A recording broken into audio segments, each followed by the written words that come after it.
minute past the hour. We've got a lot of people coming in the room. Let's get started. Welcome to our webinar, Marketing Your Business. My name is CJ Johnson, and I'm one of the counselors here at the Maricopa Small Business Development Center, and I'll be your host today. This webinar is part of a three-part series, and you should have received some handouts in your email this morning. If you didn't, please place your email address in the chat, and I'll send it off to you right away. And if you haven't signed up for our third session, that's going to be on October 25th, same time. I'll place the registration link in the chat a little bit later for you. This will be an interactive webinar, and if you have questions, please place them in the chat, and we will periodically throughout the presentation stop to answer them. And with that, let me introduce our presenter for this series, Jerry Dennison. Take it away, Jerry. Great. Thank you, CJ. Appreciate it. And welcome, everybody. This is, as CJ is saying, this is part 2, and it's probably one of the most important sections of the whole marketing series because the planning portion is important. So before we get started, there may be some of you who are not SBDC clients who are attending this webinar. So I just want to give you a brief background on the network here. Maricopa SBDC is part of a network of 10 in the state of Arizona. And I know there are several of you from Yavapai County, which is one of the SBDCs also that is part of our network. And so welcome to all of you. And we provide no cost, no fee counseling, training like this, and resources, also additional resources for all SBDC clients. So if you are not a current client, if you're in Maricopa County, this is the web address. If you're in Yavapai County and you're not a client of Yavapai SBDC, then maybe Fanny's with us. She could put the SBDC link in the chat also for those of you who are not members. And if you're from another county in the state of Arizona, well, welcome, and look for the SBDC near you in the county where you reside and work. So let's get started. I'm not going to go through my whole bio, but just so that you know, I've been doing marketing for more than 30 years.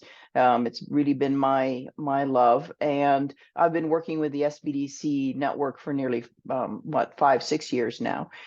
Certified in Live Plan, NAV, Growth Wheel, and some other tools that we provide.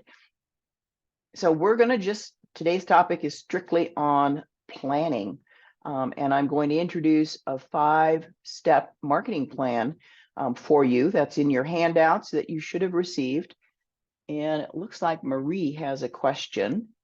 I'm not sure what that, or you're just waving hi. Hi, Marie.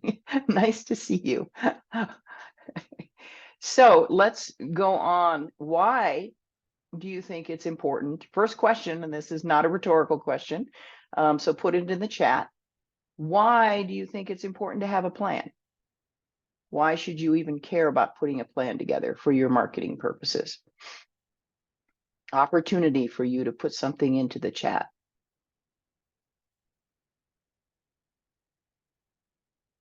And I'm seeing people raise their hands. If you could put it in the chat instead of raising your hand, that would be helpful. So let me see. Because I can't, if you're typing anything, I can't actually see those and respond, unfortunately.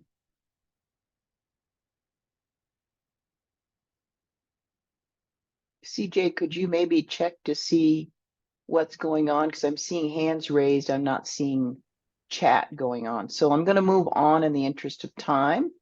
But the purpose of the reason that you need to plan is if you don't know where you're going, then any path is going to get you there, right? So if you have no plan, you've got no goals in mind in terms of what you're trying to accomplish, then then you can just do anything, right? You create posts, you promote, but you don't know what works and what doesn't work. And so that's the purpose of the plan.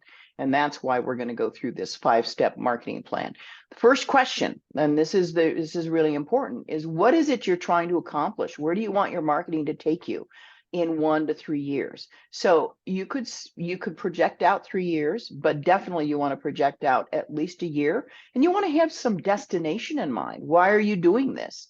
What's the purpose of the plan? The end goal, right? You're looking at that future end game. Then the next thing you want to look at is what's happening in the world around you, because no business survives or operates in a vacuum. You operate within the county of where you are, within the state, within the entire US. And if you're e-commerce, then you operate in a global environment. So, so you need to be aware, depending on where your customers are coming from, what's happening in your surrounding community. Maybe your customers are really local, so it's only relevant to what's happening within a 10-mile radius of your physical location. But you need to have that in mind. And then the third step is really, what are your success measures? What's going to tell you that you're actually on the path to achieving your outcome in question number 1? And when I talk about success measures, we're talking about specific goals. And we'll get into more of that as we go along. Once you've identified those 3 questions, because all of those are future oriented, right? This is all where I'm going. This is all what's going to happen sometime in the future. Then you take a step back to today. And now you say, okay, if that's what I want to achieve, where am I now? And this is where the SWOT comes in. And we'll walk through some of that too. And once you've accomplished that, your last step is to identify the key strategies and actions that you need to start implementing today and over the next few months in order to achieve the outcomes that you've identified in 1 and the success measures you've identified in question 3. Can I cut in real quick? Sorry. Yes, yes. The chat box was deactivated, so I'm going to get it reactivated so everybody has access to it. Okay, So that's an thank you. issue. Okay, thank you. Appreciate that. So this is where we're going to be talking about. Let's start with, where do I want my marketing to take me in 1 to 3 years? So think about putting yourself 1 year into the future. What's going to be different? If you're standing a year from now in 2024 and you're looking back from October 18 to October 18, 2024, what's going to be different? What will have changed because of the marketing that you put in place? And this is really important to try to get your head around this and step into that future destination and think about what's different about your business. What are your customers saying about you? What kind of media might be written? What kind of news releases that, if that's important, if that's relevant? Maybe your competitors, how are they reacting to the success that you're having? Hopefully you're having success with this plan. That's the whole objective here. And what's going to be different about your business? Has it grown? Have you added staff? Have you added another location? That's what you want to look at, right? So what's different a year from now, 2 years from now, 3 years from now? And these are what we call desired outcomes. So what's ideal here is that you take the time to actually write out a short statement that says, by some future destination, some future date, my business will have changed. My marketing will have helped me grow my customer base, help me expand to a new location, help me develop whatever it is that you're doing. Help me. And we're not talking about specifics. This isn't where you talk about financial goals. This isn't where you talk about customer goals. Specific, I want to increase my customer base from 200 customers to 300 customers. That's part of your success measures. This is really, what are your customers saying? How satisfied are they? This is talking about what that whole business looks like in terms, and that's all been driven by your marketing, because marketing is really what drives success. So if you can take a few minutes or a minute to start jotting down a statement, I'm going to keep going on. And CJ, if you could just keep me on track in terms of time. When I do this in person, I usually build in some time for people to actually do some of the work, but because we're on a webinar, I'm not sure that there's time to just give people a minute to write this down. So if you can take the time now, do, but otherwise I recommend you take the time once the webinar is done to go ahead and write out this statement and think about what that future looks like for you. The next step is to really go through what we call an environmental scan, because this, again, this is future. This isn't what's happening right now. This is what do you think will be different in your future environment a year from now or 2 years from now. And I'm going to go through some key areas for you to explore. Not all of them are going to be relevant to you. Depends on the business that you're in, depends on your industry, whether or not they're relevant. But this first one is going to be relevant for everybody. This is sociodemographics. This is population. Are you in a community where the population is growing? Is it aging? Are these, I can tell you in Yavapai County, our median age is something like 55, right? The people that are moving into Yavapai County tend to be retired and semi-retired. The people that move into Maricopa County, on the other hand, you've got all generations, but you've got a lot of younger generations because there's a lot of work opportunities there, a lot of businesses that are growing, that are moving into Maricopa County. So how does that change? What's the population shift going to be in your particular area? And if it's really a local area, are you, I'm glad chat's working. I see Marie. Good. So the population shifts, are you in an area that maybe is regentrifying? Maybe you've located in an area that is, kind of questionable for right now, but what you see is that people are buying up those homes and renovating them, and the whole area, the whole district community is regentrifying. Downtown Phoenix is going through parts of downtown Phoenix, going through that. So so think about that. That's the sociodemographics. Competition. Are you seeing an increase of people moving into your particular space? Is there an increase in competition? Is competition coming from unusual areas? If you're a coffee house, for example, rather than another competitor being a Starbucks or a coffee house, a local coffee house coming, maybe it's actually a totally different industry. Maybe it's a drugstore, a Walgreens, that decides that they want to have better customer service, and they decide to open up a coffee house within the Walgreens. I mean, Starbucks is inside all of the major grocery stores, right? So the convenience of going to do your grocery shopping and then get a Starbucks coffee at the same time, people are choosing to do that. Are you seeing competitors like that are, not your normal competitor? Or are competitors leaving? Are your competitors leaving?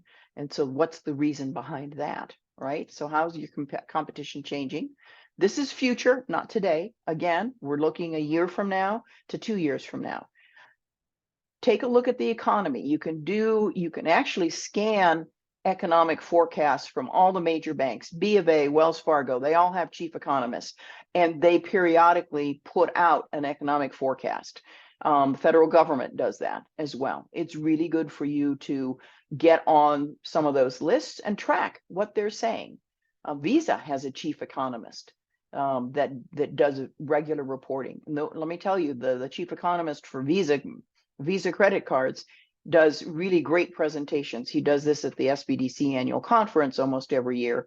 And there's some really good information that gets shared. So it's good for you to stay on top of what might be different about the economy, because that could impact the decisions you make today. that your budget, what investments you're making, that sort of thing. Where could I find my sociodemographic information? I would do a Google search and put in the year 2024. But the other thing is that you can easily get the demographics from the U.S. Census Bureau, and that's going to tell you, you can get projections from the U.S. Census Bureau, but you can also get current statistics. So that's probably that, plus maybe some of the realtors, the big major realtors like a Coldwell Banker or the commercial realtors. They probably put out forecasts about what's happening with the area in which you live and work. So again, you have to do some searching. This is a time to do some Google searching and put in those keywords to get some information about this. Political or regulatory, before I go into technology. You may be in an industry that is impacted by the political environment or the regulatory environment, and banks, insurance companies, right? Gas stations, even. So are you in an industry that is dependent on some of the political and regulatory changes? If Congress decides to pass a bill about something, is that going to impact you and your marketing efforts and how you operate your business? Technology is another one. Technology is important because people go online all the time. Even though the retail stores, there are plenty of retail stores out there, and more people are getting back after COVID to go actually shop in person. We learned during COVID to go online, to shop online, to do comparison shopping. So we the consumer still do that. And then we may go to the store and choose which store we're going to go to find the particular product we're looking for. But we're going to go online first, right? So you need to make sure you've got a really good online presence, that you're showing up in the Google searches, even if people are simply checking their phone when they're in your neighborhood and driving by and looking for something near me, right? Location based. This is why it's important that you pay attention to technology, that you have a good online presence, that your technology is working really well, that you're on social media, all of those areas. And if you have a team of people, if you have a business with 10 or 15 or 20 or 30 staff members, then you have an integrated network, and you need to make sure that that's working really well also. So technology becomes something that you need to pay attention to in terms of how you deliver your services and how your customers find you. Industry is another one. So this is the industry that you are in, like the insurance industry, like the healthcare industry. Lots of changes going on. The education industry, if you are running a school, if you're in that kind of a field, there's a lot of changes going on with the education system. Other industries that might be changing as well, automotive parts. The automotive industry, huge amount of change. People aren't buying cars. They're overpriced.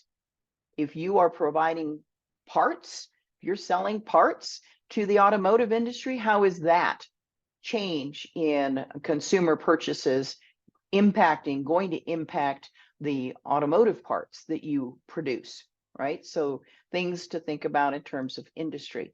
And then the last one is customer. I talked a little bit about how customer buying habits have changed since COVID, what we learned, and how many people are shopping online, and the pickup, right? They're ordering online, and they're simply driving into the parking lot and picking up their products and their groceries and other things. That hasn't gone away. Delivery hasn't gone away. It's increased. Picking up, shopping and picking it up and never going into the store has not gone away. That's a trend that is now with us. What impact does that have on your business? And what about consumer taste? Consumers are fickle. We have, we have we change our priorities and our tastes based on what's happening around us. And one of the things that COVID has shown is that people work really well from home. Remote workers. I'm a remote worker. I work from home, a home office. Therefore, I can wear really comfortable clothes. So during COVID, yoga pants, you know, casual, comfortable clothing, that's a trend that has increased and continued to increase, because even though people are getting back into the office, there's more hybrid work going on versus everyone full-time back in the office and not working from home at all. So that affects the kinds of products that we buy. And that's a shift in consumer purchasing and buying habits, something that you need to be aware of if you are in the clothing industry, for example. So those are, when you do that, I want you to pick 3 of those that you think are really relevant for your business and write those down as potential opportunities or threats. This is actually filling out part of your SWOT, but we're still focused on the future, and these are external to your actual business. So these are things that could impact your marketing strategies and your business operations sometime in the future. And they could be opportunities for you to pursue, or they could be threats that you need to definitely pay attention to today in order to have some kind of a response should that threat take place. So just circle 3 of them for right now, and then you can write down why later on, why you think those are relevant to your business.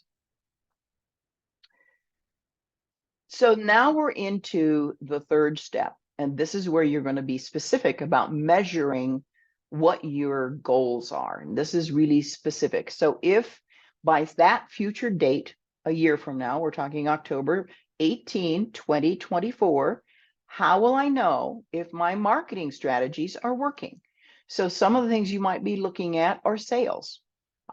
You have a specific revenue goal. By 2024, October 18, 2024, I want to increase my revenues by 20% or a dollar amount, whatever that is. That's my goal. Maybe it's customer satisfaction. Maybe you want, you want to get to 100% customer satisfaction. And how are you going to track that? We're going to talk about how down the road. But right now, you're just setting the goal, right? And this could be relevant if you know for sure that your customer service needs some work and you don't have 100% customer satisfaction. So you want to know where you are now and set that goal for the future. Employee satisfaction. If you've got a team of employees, what would be a good goal for a startup? Ashley's asking. It's a goal, Ashley. So 100% satisfaction, if you're talking customer satisfaction, probably not realistic because you are a startup and people are testing you out. But put something in if customer satisfaction is what you're shooting for. In terms of sales, that's going to depend on the industry you're in, your competitors, what makes you different, what's unique about you. There are a lot of questions that need to get answered if you're talking about a sales goal. So that would be something to address with your counselor and try to map out some really specific goals for yourself. Employee satisfaction is also important. If you don't have happy employees, then chances are you aren't going to have happy customers because their attitude in addressing the customers is going to come across. So happy employees yield happy customers. Make sure that you have a team that loves working together, that feels a part of the business, that feels ownership for the success of the organization. Then you have a higher chance of achieving really good employee satisfaction. Maybe it's your reputation in the marketplace. This is from Google reviews, Facebook reviews, Yelp reviews. If this is an issue right now, because all it takes is one disgruntled customer or one disgruntled employee to write something online and people read it and they assume that this is true. If you haven't been paying attention, you don't respond to those Google reviews, to the Yelp reviews, etc., and you don't try to ameliorate that, then maybe your reputation in the marketplace is an issue. And that's something that you need to set as a goal to work on. Maybe it's media coverage. Maybe you're in a business and an industry where you're really wanting to rise above the competition. And what you're looking for is increased media coverage, positive media coverage, although the reality is that anything the media writes about you, whether it's negative or positive, as long as your name is out there, you're getting attention. And people have short-term memories. We forget. We know we saw the write up the article about you maybe a week or two ago, but we don't remember what it was, and we don't remember whether it was positive or negative. And chances are we're not going to take the time to go back and look. But then we see your ad and we go, oh yeah, I remember reading about you, right? So that's how the media coverage works. Visibility is really important. Customer engagement on social media. This is another one that probably a good one to strive for. And we're not talking about likes. We're talking about comments and shares. And that's what Facebook cares about, Instagram, Google, that's what they're looking for. They're looking for engagement. What are all the conversation thread that's going on based on the post that you shared, right? That's what you're striving for. So that would be specific. Again, we're talking from here to there, right? You're saying today I want to increase my customer engagement from where it is today, 44 to 65, right? Either percent or number of comments on each post. There are ways to track that, and that would be your specific.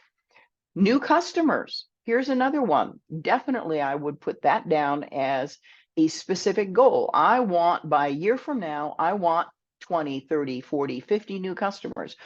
Something realistic depending on the business that you're in, the industry that you're in. But how are you going to track those new customers? We're going to talk about that down the road. But this right now, put in a specific goal for new customers. And then community involvement. This is another one that's important. People care about doing business with companies that are giving back. So if you're a startup like Ashley, it's probably too soon for you to do something like that. But if you've been in business a while, then consider some way of showcasing the community involvement, whether it's giving your staff 5 hours a week off to do volunteer work at the nonprofit organization of their choice, or you're donating a certain percentage of revenue to specific nonprofit organizations, or some other way of giving back.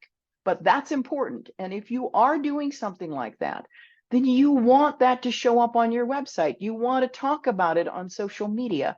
You want to let customers know that you are engaged in the community so that they're seeing you out there doing good things. Because the comparison is, if they've got a choice between you and your competitor, and you're the one that's doing good things, and you're supporting an organization that is near and dear to that customer's heart, the customer is going to choose to spend their money with you, because they know that part of that money is going back to the nonprofit organization that they support. So this is an important piece. If it's relevant for you, then circle that, and circle the top 3 that are really relevant for you, and write a note as to what that specific goal is going to be. And this is really specific. We're talking dollars, we're talking percentages, because that's what we're going to be tracking down the road, wanting to make sure, how are we succeeding on achieving those 3 goals? If there are more, that's fine, but at least choose 3. All right, that was future. How do I get media coverage? Press releases, Abby. You can use AI. This is where ChatGPT, Bing Chat, this is where this comes in really handy. Pick a topic and ask for, and go into ChatGPT or Bing Chat and ask them to write an article on a specific topic. You need to be specific, right? I want to write me a press release, 500 words, or maybe it's 1,000 words on this particular topic, and whatever the topic is. And then go through and edit that press release, what you've gotten back from ChatGPT. Then you can also ask for a list of local media sources that you could send, and the email addresses of all the editors. You can also look them up online, but ChatGPT can get that for you, or Bing Chat. But that would be how you get, you send the information in as a press release to the local media. Chances are, if you send it into the Arizona Republic, not high likelihood of getting coverage unless there's something really unique about your business. But if you're sending it to a local online as well as published print media, there's a higher likelihood. And then there are also press release organizations that distribute your press release for free. So there's some of those. I think PR News is one of those. And you can send your you can set up a free account, send your press release, and it'll get picked up across the country, because there's always local media looking for some interesting articles to share and publish. So it's actually a good guerrilla marketing tool to use just to get some additional publicity. So that would be some ways to do this. So, okay, we're now going to look at the SWOT. We've gone through the future, 3 steps in looking at the future: your desired outcomes, the environmental scan, and your success measures. Now we're going to take a look at today. And this is where we start looking at your strengths and your weaknesses from a marketing standpoint. So first one, customer segments. Do you know who your customers are? Can you describe them? We're going to get into your ideal customer and understanding the target market next time. But do you have in mind, and can you identify and define who your customer segments are? Because chances are, if you've been in business a while, you've got more than one type of customer. And because, especially if you got multiple products, that was supposed to come up at the end, but that's okay. We're going to go through several of these, and then I want you to pick 3 again. This is the rule of 3. Products or services. How many products do you have? What kinds of service packages do you have? This is today. Have you defined them? Are they well defined? Are they well priced vis-a-vis the competition? This is getting into your pricing strategies. Do you know how you stack up vis-a-vis the competition? And do you know why your customers are choosing to buy that particular product from you versus the competitor? We went through this last time where we talked about your unique differentiating factor. That calls in, this is part of that with the pricing strategies. Have you done a competitive analysis? And this is important as well, because you need to know what your competitors are doing. You can follow them online. I highly recommend you do that. This is a great way to be listening to what they're talking about and seeing if that's how much engagement they get. So if you know who your competitors are, I would follow them on Facebook, on Instagram, on LinkedIn, and see, just watch. Just stalk them and see what they're talking about online, and see what kind of engagement they get. Are your sales, this is today, are your sales up year over year? Are your sales down year over year? And we're talking 2022 versus 2023.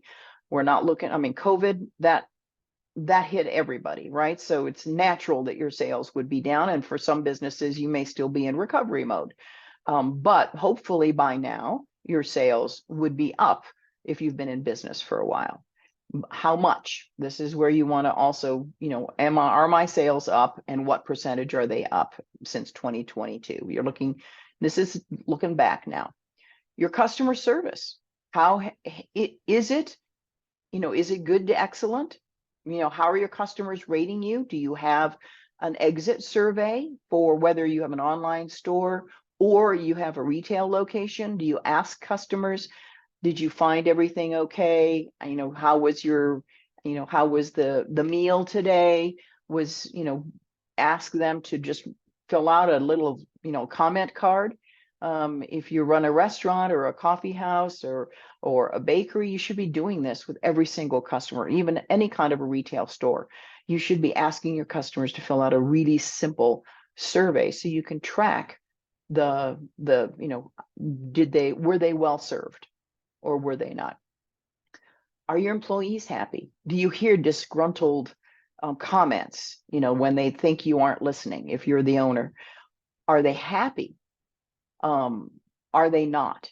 That's important also. And that could be something that you need to address in your SWOT. Then the satisfied customers. We talked about customer service, but now we're talking about the customer actually being satisfied.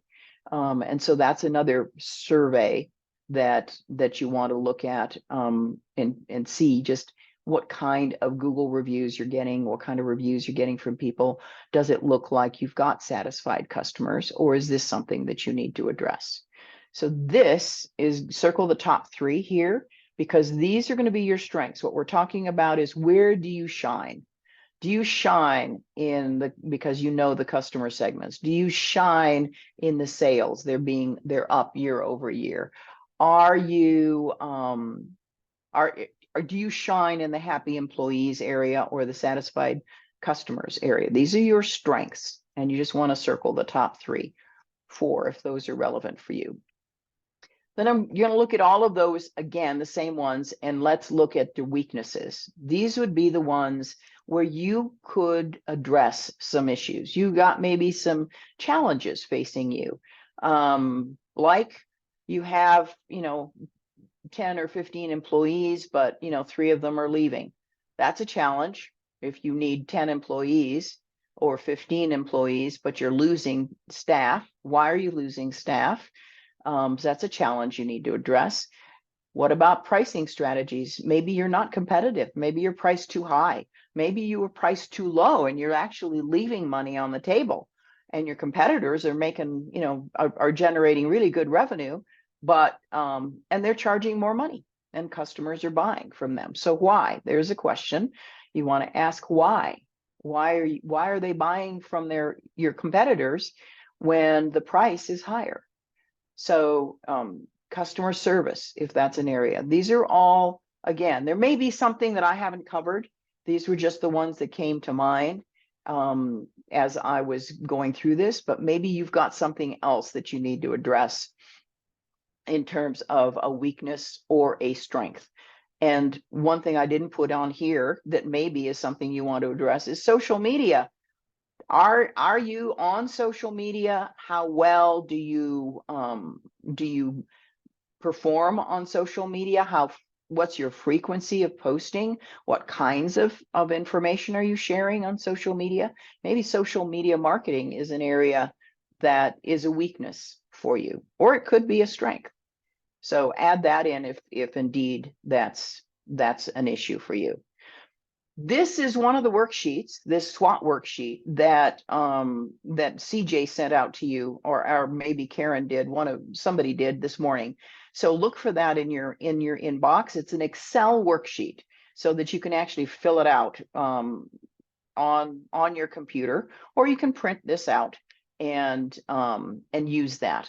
But here you want to list the topic area. So this would be any of these topics here, or additional ones like the social media, like maybe your website isn't up to date. That's important, and you haven't, that would be something you need to address. List it as a strength or a weakness, and then look at those external factors that we talked about and identify if those are opportunities or threats.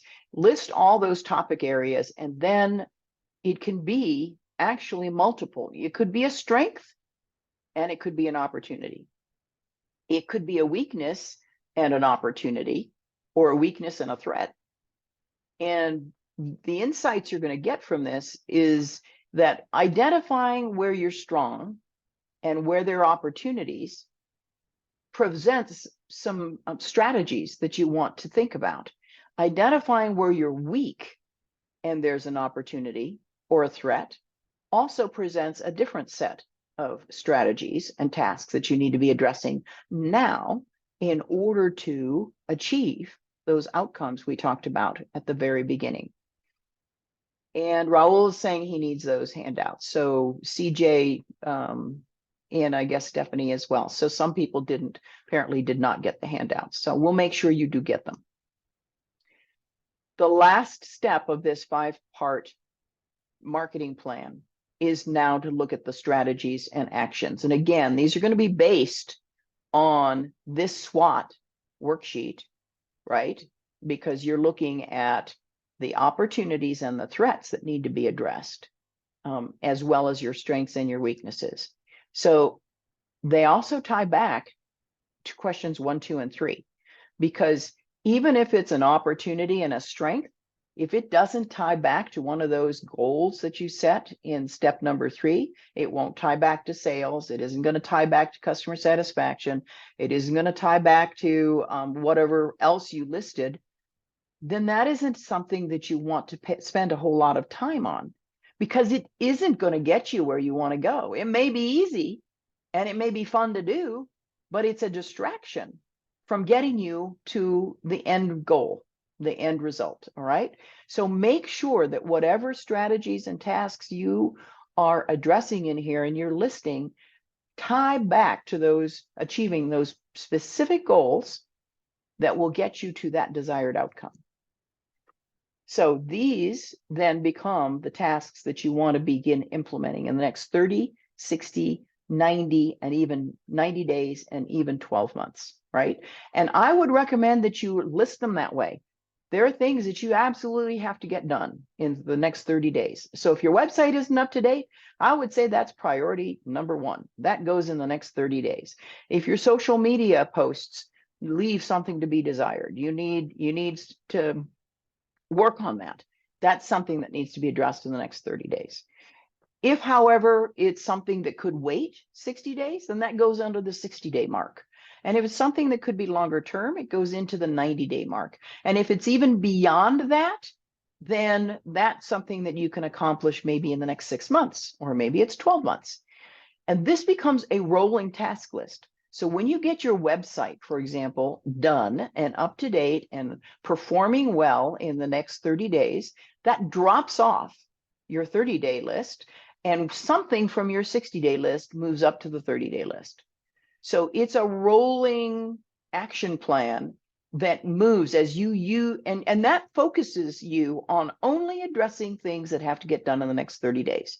If it's not going to, if something comes up that your team or an idea comes up that stimulates and, oh, wow, that'd be exciting and fun to do, take a step back and say, if I implement that and I start working on that today, is that going to tie back to one of these success measures? Is it going to gain me better visibility? Is it going to gain me more customers? Is it going to gain me an increase in sales? And if it doesn't answer any of those, if the answer to that is no, then that goes on your 12-month list of something to address, because it isn't important right now. Okay, so that's how you want to use this. The next 30 days, you've got 3 to 5 things. Do not put more than 3 to 5 things on there that you need to accomplish in the next 30 days. In the next 60 days, same thing, another 3 to 5 things.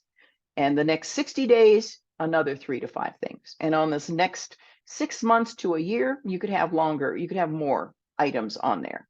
And then once you've accomplished, you've done the first of the 3 in the 30 days, that drops off, and one of the 3 to 5 from the 60 days goes onto your 30-day time frame. So if there's any questions about that, just put it in the chat. But that keeps you focused on the important things that you need to accomplish while you're also running your business. I understand you've got to still do business. You've got to serve the customers. You've got to do all of that. But this gets you working towards achieving those marketing outcomes while you're also working in your business. Everything has to tie back to those success measures, as I talked about. And the whole point here is, if you aren't measuring, then you have no idea what's working. And that's really important. This is not the fun stuff to do. I would recommend that if you have the budget to hire somebody to do the analytics, That's a whole different mindset. People that love doing analytics are not necessarily creative designers. It's not frequent that you get one person who's really creative, excellent word, at wordsmithing, at designing, and also loves doing analytics. They might be good at doing both, but one is the one that they excel at, and the other one is, okay. So if you can afford to hire both, and you can do these, they could be virtual. You could have someone who does all your social designs, all your social posts, and you got someone else who's working with that individual and does all the analytics, gives you weekly reports and analyzes what's working, what's not, recommends tweaking. We're going to change one thing and then we're going to post it again. And that's how you are tracking what is working and what isn't working. This worksheet, again, it's an Excel worksheet. And, this is just stuff I put in here, right? Doesn't mean that you have to be doing all of this. Some of this may not be relevant for you. So write in what is relevant for you, but you should be doing some kind of promotion, whether you're buying ads or you're simply promoting, you're doing posts. And, just promoting is not good. You really need to do posting that's going to get engagement, telling stories, talking about successes, not just selling. So, but you should be on the social platforms that are relevant for your business, for where your customers are. I only put a few in here, but that's not everything, right? There are some that are not in here that might be more relevant for you. I don't have YouTube on here, but video marketing is huge. Now, Instagram and Facebook are all about videos. TikTok, obviously, all about videos, but YouTube also. And YouTube's the #2 search engine in the world. So after Google, so people spend hours on YouTube. Video marketing is huge, and maybe that's something you need to add in here, because I don't really have that on here except for Facebook and Instagram, storytelling, client journeys. Blogs, if you're a good writer, if you enjoy writing articles, even if you don't, you can use AI tools for this. You can also hire people to write your blog articles for you. There's a cost associated with that, but Fiverr and Upwork are 2 resources where you can find people who are really good and that can write articles for you. Blogging actually generates traffic to your website. And this is, the HubSpot did a research on this and found that companies that blogged 4 times a week had like 400% more traffic to their website than people that only blogged once a week, or once a month or twice a month. So anything that you do is going to generate more traffic to your website through blogging. Highly relevant to do this. And it is a way. In a blog article, you are showcasing your knowledge, your expertise, you're educating the customer. People are searching online anyway. They're looking for information. You might as well tell them what you know and share that information. And so blogging is a really good strategy for you. So as you're listing out on your Excel spreadsheet and increasing, this more than maybe what's on here, also put in here who's going to do that. You can't do it all. So is there someone on your team? Can you hire somebody to do this? And then by when are you going to get that done? So put in an end date, right? By when? If it's blogs, by when are you going to get somebody hired to do that, right? And what do you think the cost would be? So do some research on Upwork, on Fiverr, go online, find out what people are charging. And do some preliminary research. That way you've got a cost figure in here. Same thing if you're going to run ads on Google or Facebook or LinkedIn or Instagram. And then Jerry, the measures. I just want to, yes. Hi, Jerry. I just wanted to give you a 10-minute heads up. Good. Okay, we're almost at the end, so thank you. That's great. So then as you go across here, list also the measures. This is question number 3, the specific success measures, right? So if you're going to run ads on Facebook or Google, what's the objective? What's the purpose of the ad? Is it to get people into the store? Is it to get people to go to your website and purchase product? Is it to attend a specific event that you're holding and register for that? That would be the success measure that you've already identified, and that's what's relevant here. So you want to make sure that the strategies you're on and the tasks you're going to be working on are going to tie back. And so that's what this worksheet is for, to help you do that. And all of this, the whole objective here is to basically build your lead generation funnel, right?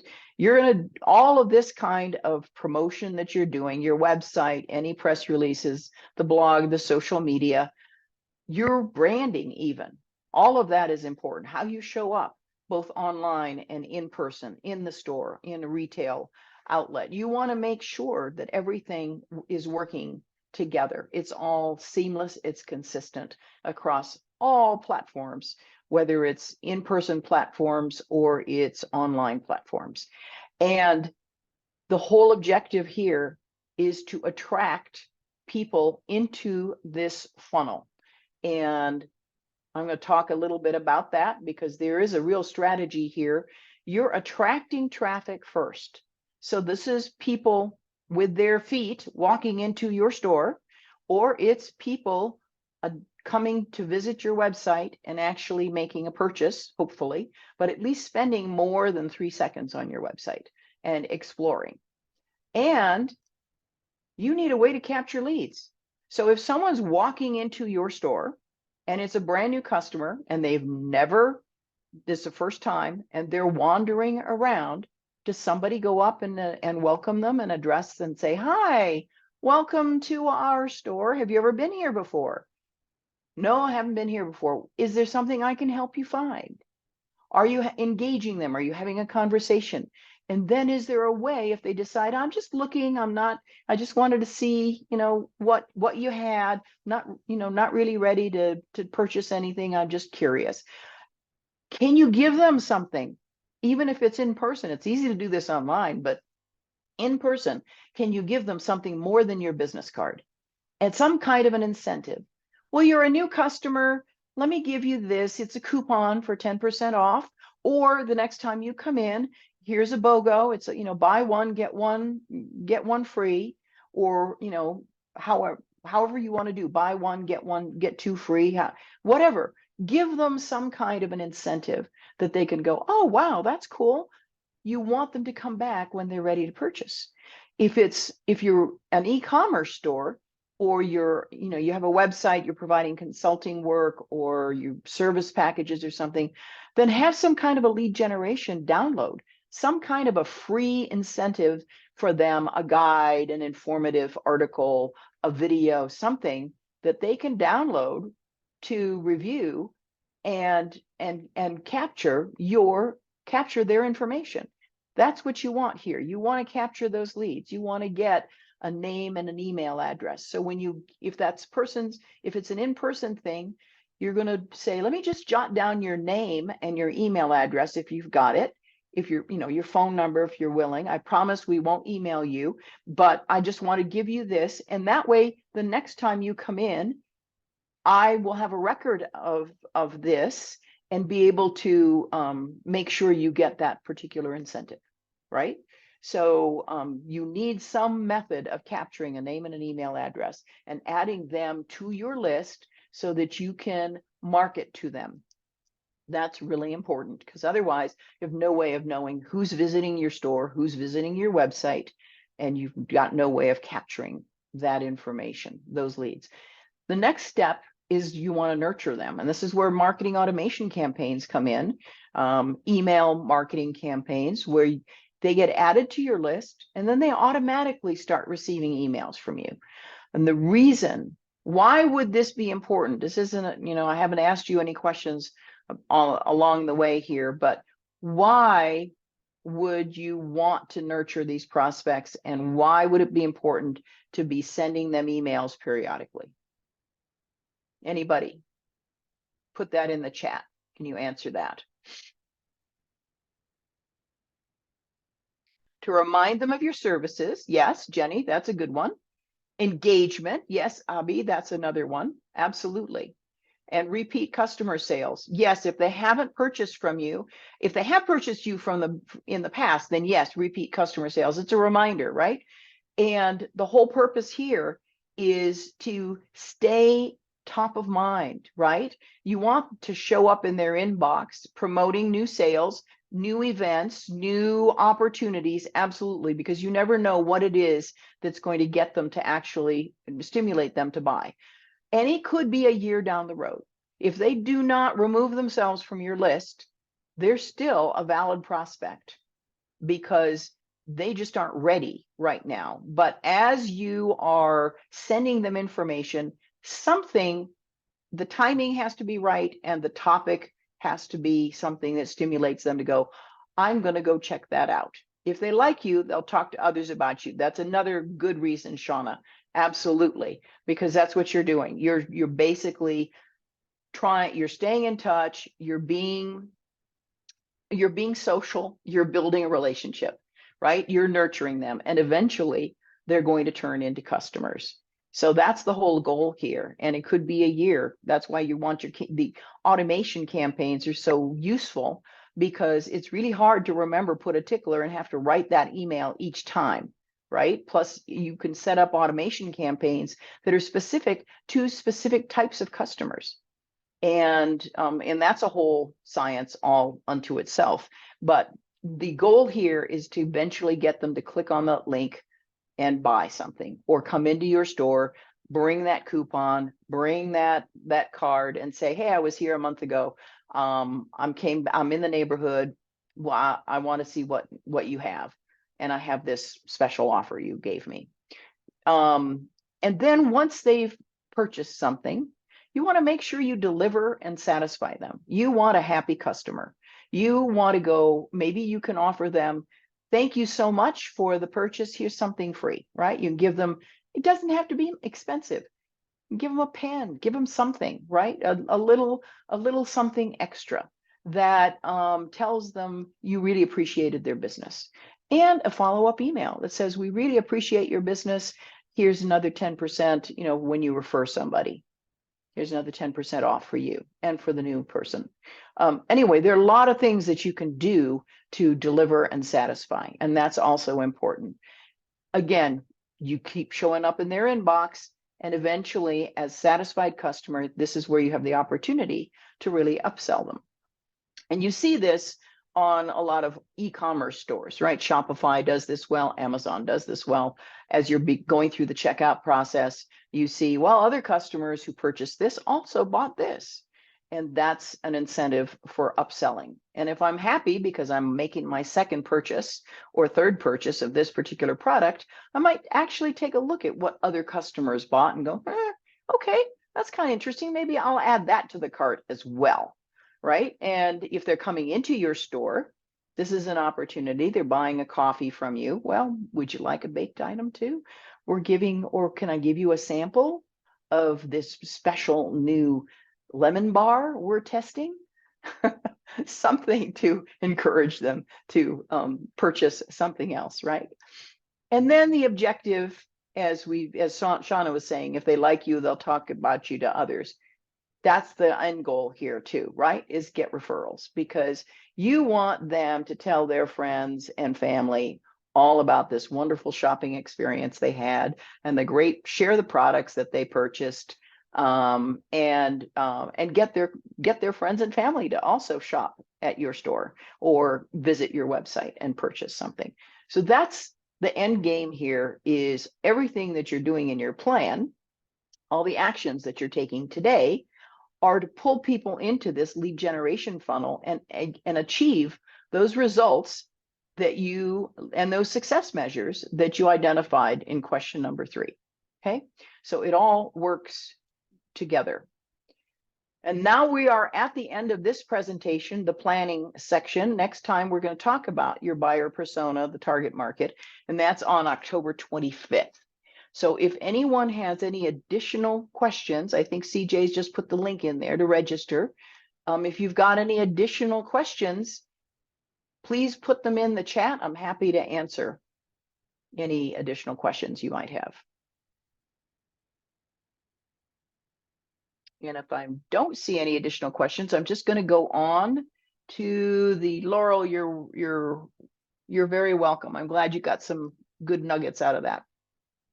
Let me just talk a little bit, just one little slide about the SBDC and how we work with customers. Once you've registered, then the first thing that happens is Karen is actually going to see your registration and get you assigned to a counselor. And that may work differently at different centers, but here at Maricopa, we have someone who actually assigns you to a counselor. That counselor reach out to you, or you'll have an opportunity. Usually they reach out to you to schedule your first initial session. And then during that initial session, you'll determine whether or not there are going to be follow-up sessions and how many and what it is you want to work on with that counselor. It's all customized to you. So it could be a business plan, it could be marketing strategies. It all depends on what it is that you need some help with. And all of those counseling sessions are no cost to you. There's no limit to how the frequency and the length. So the whole idea is to build a relationship with you over the course of time, and then be helping you track your objectives, track your goals, and the counseling is only by appointment. And Jenny, you're saying any suggestions on software apps for mailing automation? Yes, there are. So Constant Contact is one. MailChimp is another. MailerLite. Let me see if I can put them in the chat. So MailerLite, Constant Contact, but for Constant Contact, you really need to have the high level premium to get really good automation. MailChimp is another. A lot of marketing people use Aweber. Let me see, what is it? GetResponse is another. And Klaviyo is one I think a lot of my clients have used. So those are some good email marketing platforms. I would say explore those. There's an H in MailChimp there that shouldn't be there. So explore those to see, and they all do automation. From MailerLite does good automation. MailChimp does really good automation. MailerLite I like because it also has multiple forms. So, and they handle pop-ups really well. They give you code that you can embed on your website. MailChimp does the same thing, and you could segment your list. So though, yeah, explore those. Those would be the ones that I would recommend. And I think we're at the end. We are. So any other questions? I'm more than happy to hang out here for a little bit. You're welcome, Heather. Good to see you on there.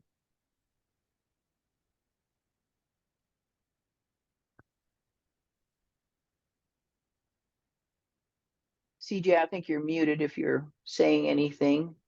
No, I wasn't. Okay, good. No. Thank you, Abby. Good to see you again.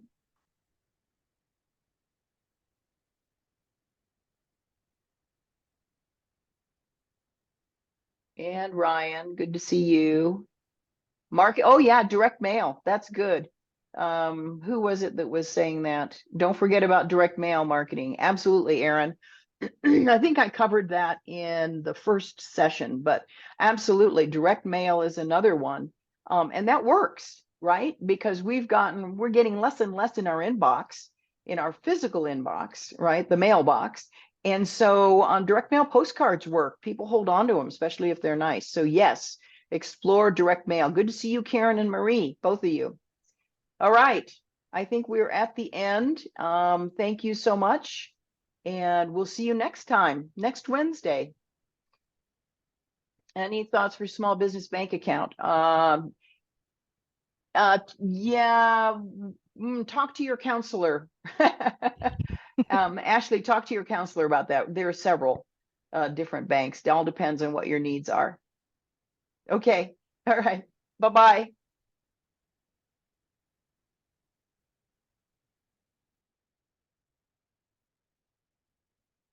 Hi, Jerry. Yes. Oh, no, I was just saying bye. Oh, say bye. Okay, good. Yes. Have a good Nice- one. Bye-bye. You too. Bye-bye.